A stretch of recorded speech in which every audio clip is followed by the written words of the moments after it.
You've mentioned artificial intelligence and machine learning as a new way that we're discovering so much about healthcare, and it's being used at scale now across the space. What are we seeing as to how that's playing a role in making drugs that are more effective in a much quicker time frame? Right now is an exciting time for using everything from tools such as machine learning and artificial intelligence to utilizing data from our medical records and using data from labs, as well as from sensors and wearables that we're wearing or have around us in our environment to inform how do we make better drugs. I know it's hard to believe, but we used to make medicines quite blindly. We saw so much focus from the public in the sector as a result of COVID-19. So what's your sense as to where we are now as a result of that momentum?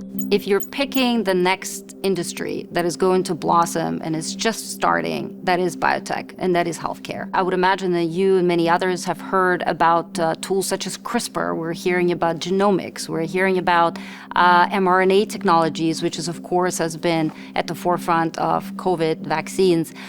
We are hearing about cell therapy and gene therapy and how that's revolutionizing care.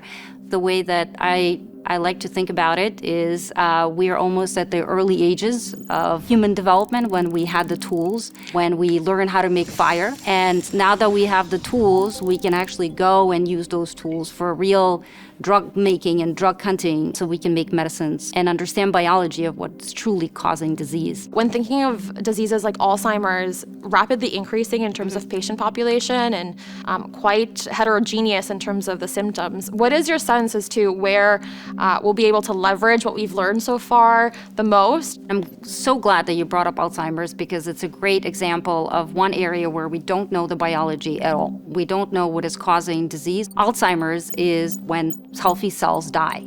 And we're learning that death of cells doesn't just come in one form, which is usually called apoptosis. There's a whole other form of death called ferroptosis. And that's a form that if you can figure out how exactly do you stop cells from dying by ferroptosis, you can uncover a whole area of biology that will lead you to the therapeutic discoveries of how to cure Alzheimer's.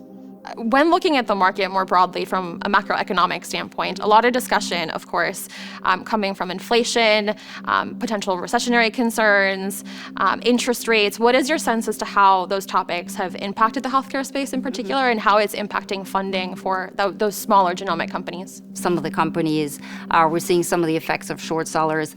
But I do have to say that is all short-term effects on biotech overall. And you were seeing that there is still a lot of money that's in the market, especially with public funds that's available for investment. We're so happy to have you with us today, Luba, and joining us for Charting Disruption 2023. Thank you, Lise. Thanks for having me.